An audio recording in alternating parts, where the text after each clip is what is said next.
the outset, I would like to express my gratitude to the headmasters of this school and respected sister and the chief guest and the other teachers of this school for being inviting me to be here. And I am very thankful for inviting me here. And also I have to appreciate the school teachers and headmasters, headmasters as well as the children for their wonderful performance. And you really impressed me and also impressed others by your wonderful performance. And this shows how much of love and regard that we have for our former Minister, Mr. Kamarajar. அவரை குறித்து நான் தமிழில் பேசுவதே பொருத்தமாக இருக்கும் என்பதால் நான் தமிழில் பேசுவதற்கு முயற்சி செய்கிறேன். வாழ்ந்தவர் கோடி மறைந்தவர் கோடி மக்களின் மனதில் நின்றவர் யார் என்று எம்ஜிஆர் அவர்கள் வினாவுகின்றார். அதற்கு பதில் தரும் வண்ணமாக முன்னாள் முதலமைச்சர் மு. கருணாநிதி மதிப்புக்குரிய கருணாநிதி அவர்கள் சொல்கிறார்கள், இவர் ஒரு தியாகச்சுடர். அவர் காமராஜரை பற்றி பேசும்போது இவர் ஒரு தியாகச்சுடர், மக்களின் நெஞ்சில் நீங்காத இடம் பெற்றவர் என்று சொல்கிறார். அப்படி நீங்காத இடம் பெறும்படி அவர் என்ன செய்தார்? அவரை குறித்து சங்கராச்சாரியர் அவர்கள் பேசும்போது சொல்கிறார், இவர் ஒரு மகா புருஷர் என்று. அவர் ஒரு பிரம்மச்சாரி, அவரை மகா புருஷர், எல்லா நீதி நியாயங்களையும் அறிந்தவர், தன்னலம் பாராதல், நாட்டு மக்களின் நலனை குறித்து சிந்தித்தவர் என்று கூறுகிறார். இப்படி பெரியார் கொள்கையில் அவரை குறித்து என்ன கூறுகிறார் என்றால், மூவேந்தர் ஆட்சியில் நடைபெறாத சில அதிசயங்களை நடைபெற்று காண்பித்தவர், 2000 ஆண்டுகள் தமிழ் சமுதாயத்தில் நிகழாத நிகழ்வுகளை நிகழ்த்தி காண்பித்தார் என்று கூறுகின்றார். இப்படி பலரும் அவரை பலவிதமாக கூறுகின்றார்கள். இவன் தாமஸ் அவர்களும் என்ன கூறுகிறார் என்றால், தன்னுடைய இயல்பான அரசியலாலும் அரசியல் சுதந்திரத்தாலும் பிற மாநிலங்களுக்கு முன்னுதாரணமாக இருப்பதாக அவரை ஒரு மேற்கோள் காட்டுகின்றார்கள். அப்படிப்பட்ட ஒரு சிறந்த மனிதரை குறித்து நிறைய விஷயங்களை மாணவர்கள் சொல்லியிருக்கிறார்கள். இருந்தாலும் நான் அவரை குறித்து சில விஷயங்களை கூற விரும்புகிறேன். அவர் 15th ஜூலை ஆக்சுவலி 1903 ஆண்டில் விருதுப்பட்டினம் என்ற விருதுநகர் இப்பொழுது அழைக்கப்படுகிற ஊரில் அவர் குமாரசாமி நாடார் சிவகாமி அம்மையார் அவர்களுக்கு பிறந்த ஒரு மகன். அவருக்கு ஒரு நாகம்மாள் என்ற தங்கையும் இருந்தார்கள். தமிழரின் கொள்கையை என்ன கூறுகின்றார் என்றால், ஒருவர் ஒரு சிறந்த நிலையை அடைய வேண்டும் என்றால் அவர்களுக்கு தேவையான ஒரு பின்புலம் இருக்க வேண்டும். பின்புலம் என்று அவர் கூறுவது என்னவென்றால், ஒரு செல்வந்த குடும்பத்தில் பிறந்திருக்க வேண்டும், ஒரு படித்த மேதையாக இருக்க வேண்டும், அல்லாவிட்டால் ஒரு உயர்ந்த ஜாதிக்காரராக இருக்க வேண்டும் என்று கூறுகிறார். இவரோ ஒரு நடுத்தர குடும்பம், ஏழை குடும்பம் என்று கூட சொல்லலாம். அப்படிப்பட்ட ஒரு குடும்பத்தில் பிறந்தவர். அவர் தந்தை ஒரு தேங்காய் வியாபாரி. அவர் 6 வயதில் அவர் ஒரு துவக்கப்பள்ளிக்கு அனுப்பப்படுகின்றார். அப்பொழுது 6 வயது இருக்கும்போது துவக்கப்பள்ளியில் இருக்கும்பொழுது 6 வயதில் அவருடைய அப்பாவும் தாத்தாவும் தேங்காய் வியாபாரியாக அவர்கள் இறந்து விடுகிறார்கள். தனது 12வது வயதில் அவர் உயர்நிலை பள்ளி செல்கிறார். அப்பொழுது குடும்ப சூழல் காரணமாக அந்த படிப்பை அவருக்கு தொடர முடியாத ஒரு நிலைக்கு தள்ளப்படுகிறார். அந்த சூழலில் அவர் என்ன செய்கிறார் என்றால், அவருடைய மாமா ஒரு துணிக்கடை வைத்து நடத்தி கொண்டிருக்கிறார். அந்த துணிக்கடைக்கு அவர் அங்கு வேலை பார்க்கும்படி செல்கிறார். அப்பொழுது நம்ம இந்திய நாடு சுதந்திரத்துக்காக போராடி கொண்டிருந்த ஒரு காலகட்டம். அந்த காலகட்டத்தில் அனைவரும் என்ன செய்வார்கள் என்றால், அரசியல் பரப்புரை இல்லை, ஆங்கிலேயர்கள் தங்களுக்கு சாதகமான அரசியல் பரப்புரைகளை விலகி செல்வார்கள். அதன் பின்னர் பஞ்சாயத்து தலைவர்கள் மற்றும் அரசியல்வாதிகள் அவருடைய கருத்துக்களை முன்வைப்பார்கள். இதையெல்லாம் பார்த்து வளர்ந்தவர் தான் காமராஜர் அவர்கள். அவர் சுதேசமித்திரன் பத்திரிகை, அன்னி பெசன்ட் அதிகமாக படித்தவர். அன்னி பெசன்ட், பகிம் சந்திர சாஸ்திரி, பாரதியாருடைய எழுத்துக்களால் கவரப்பட்டு அவற்றை அதிகமாக படித்தவர். இப்படிப்பட்ட சூழலில் ஜாலியன் வாலாபாக் படுகொலை நிகழ்கிறது. அது ஏன் நிகழ்ந்தது என்றால், ஆக்சுவலி ஒரு ரவுலட் சட்டம் என்ற சட்டத்தை கொண்டு வருகிறார்கள். அந்த சட்டத்தின்படி இந்திய புரட்சியாளர்களை அடக்குமுறை செய்வதற்கும் சிறையில் அடைப்பதற்கான ஒரு சட்டம். இந்த சட்டத்தை எதிர்த்து காந்தியும் அவர் தலைமையில் அனைவரும் என்ன பண்ணுகிறார்கள், அமிர்தசரஸ் என்ற வடநாட்டில் உள்ள ஜாலியன் வாலாபாக் என்ற இடத்தில் கூடியிருக்கிறார்கள். இந்த கூட்டத்தை கட்டுப்படுத்துவதற்காக ரெஜினால்ட் என்ற ஒரு ராணுவ அதிகாரி துப்பாக்கி சூடு நடத்தி 1000 பேருக்கு மேலே கொன்று குவிக்கிறார். இதை பார்த்து மனமுடைந்த காமராஜர் தன்னை எப்படியாவது அரசியலில் தன்னை இணைத்துக் கொள்ள வேண்டும், மக்களுக்காக பாடுபட வேண்டும் என்று 1920 அவர்கள் 17 வயது இருக்கும் போதே முடிவு செய்கிறார். அதன் பின்னர் தன்னை விருதுநகரில் உள்ள காங்கிரஸ் கட்சியில் இணைத்துக் கொள்கிறார். கொள்கிறார். 1931ஆம் ஆண்டு காந்தியடிகளை மதுரையில் சந்திக்கிறார். காந்தியடிகள் தீண்டாமை ஒழிப்பு, மது ஒழிப்பு மற்றும் இந்த காதி பயன்பாட்டை குறித்து அதிகமாக விமர்சிக்கின்றார். அதற்கு சாதகமாக அதை பார்த்து அவருடைய போதனைகளால் கவரப்பட்டு அவருடைய பின்பற்றுகிறார். அவரோடு கூட உப்பு சத்தியாகிரகம், ராஜாஜி நடத்திய உப்பு சத்தியாகிரகம் போன்றவற்றில் கலந்து கொள்கிறார். அநேக முறை அவர் என்ன பண்ணுகிறார் என்றால் இந்த நாட்டின் விடுதலைக்காக அவர் பாடுபடுகின்றார். அப்படியாக அந்த ஊருக்கு அநேகரை பேச்சாளர்களை வரவழைக்கிறார். அந்த மக்களிடத்தில் ஒரு எழுச்சியை ஊட்ட வேண்டும் என்பதற்காக ராஜு நாயுடு, குப்புசாமி, ஜார்ஜ் ஜோசப் போன்றவர்களையும் பெரியார் அவர்களையும் வரவழைத்து பேச வைக்கின்றார். அப்படி கூட்டங்கள் நடத்துவதற்கு பணம் தேவைப்படும் என்பதற்காக தன்னுடைய வயிற்றில் முரத்தை கட்டிக்கொண்டு அது பரப்புரை செய்து மக்களை வாருங்கள் என்று அழைத்து அதற்கான நிதியை ரயில்வே ஸ்டேஷன் போன்ற இடங்களில் போய் அவர் வசூல் செய்து பொதுமக்களுக்கு வசூல் செய்து அப்படிப்பட்ட கூட்டங்களை நடத்துகின்றார். பின்னர் அவர் என்ன செய்கிறார் என்றால் இப்படியாக தன்னை அதிகமாக கட்சி பணியில் ஈடுபடுத்தும் போது தேசிய காங்கிரசின் உறுப்பினராக ஆகின்றார். பிற்காலத்தில் சத்யமூர்த்தி அவர்கள் காங்கிரசின் தலைவராக இருக்கும் பொழுது இவர் அவருடைய செயலாளராக, தேசிய காங்கிரசின் செயலாளராக நியமிக்கப்படுகிறார். இப்படியாக கட்சியில் இருந்து அவர் அநேக பணிகளை ஆற்றிக் கொண்டிருக்கிறார். அப்பொழுது 1954ஆம் ஆண்டு ராஜாஜி அவர்கள் குலத்தொழில் என்ற ஒரு கல்வியை அறிமுகப்படுத்துகிறார். குலத்தொழிலுக்கு அடிப்படையான கல்வியை அறிமுகப்படுத்துகிறார். அதற்கு அதிகமான எதிர்ப்பு ஏற்படுகிறது. அப்பொழுது அவரை சந்தித்து நம்முடைய காமராஜர் அவர்கள் அவரை சந்தித்து சொல்கிறார், நீங்கள் இந்த குலத்தொழில் கல்வியை கைவிடுங்கள் என்று கேட்கிறார். அவர் அதற்கு மறுத்து தன்னுடைய பதவியை ராஜினாமா செய்கிறார். அப்பொழுது அந்த காங்கிரஸ்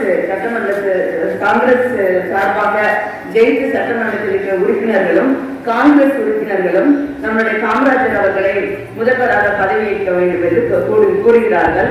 அதற்கு இவர் என்ன செய்கிறார், நேருவை சந்தித்து ஒரு வினோதமான ஒரு ரிக்வெஸ்ட் கொடுக்கிறார். அது என்னன்னு கேட்டீங்கன்னா, நான் தலைவராக தான் இருக்கிறேன், ஆனால் முதல்வராக இருக்க மாட்டேன் என்கிறார்.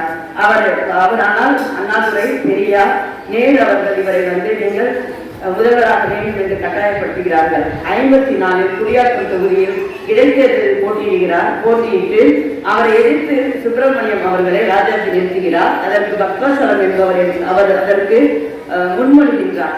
ஆனால் காமராஜர் ஜெயித்து 54 அவர் முதல்வராகிறார். அப்பொழுது பக்வாசலம், சுப்பிரமணியம் ஆகிய இருவரையும் தன்னுடைய அரசு அமைப்பில் சேர்த்துக் கொள்கிறார். அப்போது 8 அமைச்சர்கள் மாத்திரமே இருந்தார்கள். அவரிடத்தில் கேட்கிறார்கள், உங்களை எதிர்த்தவர்களாயிற்று, இவர்களை ஏன் சேர்த்துக் கொள்கிறீர்கள் என்று கேட்கிறார்கள். அதற்கு அவர் அளித்த பதில் என்ன தெரியுமா? அவர்களுடைய அறிவும் அனுபவம் இந்த நாட்டிற்கும் இந்த மக்களுக்கும் தேவை என்கிறார். அப்படியாக அவர் ஆட்சிக்கு வந்த பிறகு அவர் என்ன செய்கிறார், 6000 பள்ளிகள் மூடப்படுகிறது. ராஜாஜி காலத்தில் இவர் என்ன செய்கிறார், அந்த பள்ளிகளை திறக்கிறார். மாணவர்கள் குறிப்பிட்டது போல 1 கிலோமீட்டர் ஒரு துவக்க பள்ளி, 3 கிலோமீட்டருக்கு உள்ள ஒரு நடுநிலை பள்ளி, அப்புறம் மேல்நிலை பள்ளி என்று 5 கிலோமீட்டருக்குள் அமைக்கின்றார். இதை பார்த்து அன்றைய அமைச்சர் என்ன கூறுகிறார், கல்வி அமைச்சர், தடுக்கி விழுந்தால் துவக்கப்பள்ளி, ஓடி விழுந்தால் உயர்நிலை பள்ளி என்கிறார். அப்படியாக அவர்கள் குறிப்பிட்டது போல 54ஆம் ஆண்டில் 18,000 என்று இருந்த மாணவர் சேர்க்கை 34,000 என்று உயர்கிறது. 61. இதற்கு அவர் என்னென்ன முயற்சிகள் செய்தார் என்றால், இலவச மதிய உணவு திட்டத்தை அறிமுகப்படுத்தினார். முதலாவதாக ஆசிரியர்களுக்கு பென்ஷன், துவக்கப்பள்ளி ஆசிரியர்களுக்கு பென்ஷன் கிடைக்கும்படியாக அவர் கையெழுத்திடுகிறார். இது அப்படியாக உயர்நிலை ஆசிரியர்களுக்கும் கல்லூரி வரைக்கும் அது செல்கிறது. அதே சென்னையில் இந்திய தேசிய தொழில்நுட்ப கல்வியை அவர் தான் ஆரம்பித்திருக்கிறார். தஞ்சையில் இருக்கிற மெடிக்கல் கல்லூரி அவர் தான் ஆரம்பித்திருக்கிறார். 6 இன்ஜினியரிங் காலேஜை ஆரம்பித்திருக்கிறார். இது மாத்திரமல்ல, அவர் அன்றைக்கு ஜாதியின் அடிப்படையில் அந்த இடஒதுக்கீட்டை எதிர்த்து கேஸ் நடக்கிறது. உச்ச நீதிமன்றத்திலும் உயர் நீதிமன்றத்திலும் இது அடிப்படை கொள்கைக்கு எதிரானது என்று அந்த இடஒதுக்கீடை ரத்து செய்யப்படுகிறது. ஆனால் நேருவிற்கு தனக்கு இருக்கிற செல்வாக்கை பயன்படுத்தி மீண்டும் இடஒதுக்கீடை பெற்று தந்தவர் இவர் தான். அவ்விதமாக தமிழை ஆட்சி மொழியாக அறிவித்து தன்னுடைய சட்டமன்றத்தில் அவர் என்ன பட்ஜெட் உரை என்பதை மாற்றி அமைத்தவர் அவர் தான். அப்படியாக அவர் தமிழ் மொழியை பயிற்சி மொழியாக கொண்டு வருவதற்கான முயற்சியாக கோவையில் ஒரு கல்லூரியில் தமிழை பயிற்சி மொழியாக அறிவிக்கின்றார். இப்படியாக அவர் நலத்திட்டங்கள் அனைவரும் வேறுபாடு இருக்கக்கூடாது என்பதற்காக யூனிஃபார்ம் என்ற முறையை அறிமுகப்படுத்துகிறார். தேர்ச்சி விகிதத்தை அறிகிறார், மாணவர் சேர்க்கையை அறிகிறார், பாடத்திட்டங்களை மாற்றி அமைக்கிறார், உள்கட்டமைப்பை பள்ளிகளில் உள்கட்டமைப்பை மாற்றி அமைப்பதற்காக மக்களிடத்தில் அவர் நிதியை வசூல் பண்ணுவதற்கான முறையை ஏற்படுத்துகின்றார். இது மாத்திரமல்ல, அவர் தொழில் வளர்ச்சிக்கு எவ்வளவு பாடுபட்டார் என்று சொல்லப்படுமானால் அது இணையற்றது. நம் பிஹெச்இல் 18,000 20,000 எம்ப்ளாய்கள் வேலை பார்க்கின்றார்கள் அல்லவா, பாய்லர் தொழிற்சாலை. இதற்கு வருவதற்கு அடிப்படையாக இருந்தவர் அவர்தான். அது மாத்திரமல்ல, ஆவடியில் கனரக தொழிற்சாலை, பெரம்பூரில் ரயில் பெட்டி தொழிற்சாலை, மணாலியில் சுத்திகரிப்பு ஆலை, நீலகிரியில் கச்சா தொழிற்சாலை, இப்படி நம்மளுடைய மின்சார தேவைக்காக அவர் நிலக்கரி நெய்வேலியில் உள்ள நிலக்கரி தொழிற்சாலை, அதே போல நமக்கு வேண்டிய அணுமின் தொழிற்சாலை, இப்படி எல்லாவற்றையும் ஆரம்பித்தவர் அவர் என்பது ஒரே பெருமைக்குரியவர். நீங்க தொழில் வளர்ச்சி மட்டும் அடைந்தால் பத்தாது, நாட்டில் நீர்வளம் மேம்பட வேண்டும் என்பதற்காக அவர் அநேக நீர் திட்டங்களை கொண்டு வந்தார். அதை மாணவர்கள் பட்டியலிட்டார்கள் அல்லவா. மேட்டூர் கால்வாய் திட்டம், கிருஷ்ணகிரி திட்டம், வைகை பவானி, கீழ் பவானி திட்டம், புள்ளம்பாடி வாய்க்கால் திட்டம், இப்படி அநேக திட்டங்களை ஆரம்பித்து அவர் நீர் பாசனத்தை மேம்படுத்துவதற்கும் விவசாயத்தை மேம்படுத்துவதற்கும் 15 அணைகளை கட்டியிருக்கிறார் அவருடைய காலத்தில். அவர் அது மாத்திரமல்ல, அவருடைய சிறப்பான சில விஷயங்கள் மட்டும் கூறி நான் விடைபெறுகிறேன். அவர் ஒரு முறை முதலமைச்சர் ஆன போது அவருக்கு சைரன் வைக்க வண்டி அவருக்கு முன்பதாக செல்கிறது.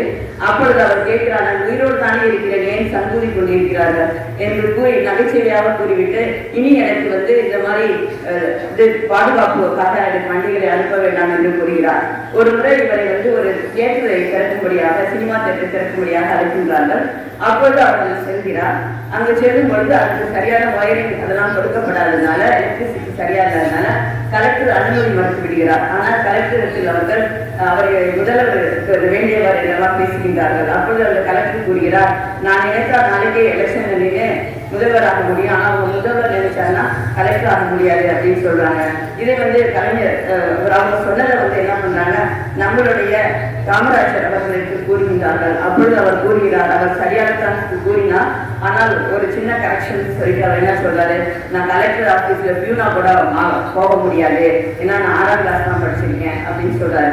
அதற்கு பிறகு அவர் கலெக்டர் செய்தது நியாயம் என்று கூறுவதற்காக அங்கு நேரடியாக சென்று அவரை பார்க்கின்றார். ஆனால் நேரடியாக அவருக்கு கூறாமல் அவர் மனைவியத்தில் காஃபி போட சொல்லிவிட்டு மகனை பார்த்து, நீ உன் தந்தை போல ஒரு நேர்மையானவனாக இருக்க வேண்டும் என்று கூறி செல்கிறார். பின்னர் இது அவர் அவருடைய நேர்மைக்கு அவர் அளித்த ஒரு பரிசாக தான் நம்ம எடுத்துக்கொள்ள வேண்டும். ஒரு முறை ஒரு தனியார் நிறுவனத்திற்கு திண்டுக்கல்லில் ஃபேக்டரி நடத்துவதற்கான அனுமதி வழங்கப்படுகிறது. சிலர் கேட்கிறார்கள், நீங்கள் ஏன் அவர்களுக்கு கொடுத்தீர்கள் என்று. அப்பொழுது அவர் சொல்கிறார், அவர்கள் திண்டுக்கல் அதை சுற்றிலும் 100 கிராமங்கள் இருக்கிறது, இதை நான் அவர்களுக்கு கொடுக்கும்போது சொன்னேன், நீங்கள் தான் திண்டுக்கல்ல இருந்து கரண்ட் வரவழைத்துக் கொள்ள வேண்டும் என்று சொல்லியிருக்கிறேன். மின்சாரத்தை அவர்கள் அங்கிருந்து கொண்டு வந்துவிடுவார்கள், அவர்கள் பயன்படுத்தி அந்த லைட் கம்பத்தை வைத்து இங்கு இருக்கிற 100 கிராமங்களுக்கு நாம் மின்சார சப்ளை கொடுத்து விடலாம் என்று கூறுகிறார். அது மாத்திரமல்ல, ஒரு முறை நேரு அவர்களை சந்திக்கிறார். அவர் கவலையோடு இருக்கிறார். அவரிடத்தில் இவர் கேட்கிறார், ஏன் கவலையோடு இருக்கிறீர்கள் என்று. அப்பொழுது நாம் சைனாவிடம் போரிட்டு தோற்று போய்விட்டோம், எனவே அமெரிக்காவில் இருந்து நமக்கான தளவாடங்களை போர் தளவாடங்களை வாங்குவதற்கு முயற்சி செய்கிறார்கள். அதற்கு அமெரிக்காவில் இருக்கிற ஒரு பேங்க் அனுமதி கொடுக்க வேண்டும். ஆனா அதுக்கு மறுக்கிறாங்க, நம்ம வாங்க முடியாத ஒரு சூழல். அப்பொழுது இவர் கேட்கிறார், நீங்கள் இங்கே யாராவது அமெரிக்கா ஏதாவது கடை நடத்துகிறதா, பிசினஸ் நடத்துகிறதா என்று கேட்கிறார். அப்பொழுது அவர் சொல்கிறார், தி அமெரிக்கன் எக்ஸ்பிரஸ் பேங்க் இருக்குது, அப்ப அதை இழுத்து கொடுங்கிறார். இவர் ஐயோ இழுத்து போனா பிரச்சனையா, இல்ல நமக்கு உதவாதவர்கள் நமக்கே நீங்க இருக்க வேண்டும் என்று கூறுகிறார். அதன் பின்னர் அவர் இழுத்து மூட வேண்டும் என்ற முடிவை கேட்டவுடன் அங்கிருந்து அங்க ஒரு பேங்க் நமக்கு கேரண்டி கொடுக்கிறார்கள். அப்புறம் போர் தளவாடங்களை அவர்கள் வாங்குகின்றார்கள். இப்படியாக அவருடைய சிறப்புகளை கூறிக்கொண்டே போகலாம். இவருடைய சிறப்புகள் இன்னும் ஒரு முறை அவரை கேவலப்படுத்துகிறார்கள். நீங்கள் காமராஜருக்கு போய் சென்று பூவார்கள் என்று கேட்டால் ஐஸ் காமராஜர் என்று சொல்வார், அயம் காமராஜர் என்று கூட சொல்ல தெரியாது என்றெல்லாம் கூறுகிறார்கள். ஆனால் அவர் பத்திரிகை கூட சில பத்திரிகைகள் அந்த சமயத்தில் அவர் ஆட்சிக்கு வந்த பொழுது அவரை கேவலப்படுத்தி பேசினார்கள். சிறிய தலையில் பெரிய சுமை உண்டு. அப்பொழுது அவருக்கு கூப்பிடார், அவர் நகைச்சுவையாக நான் எங்காவது படித்தேன் என்று கூறியிருக்கிறேனா என்று கூறுகின்றார்.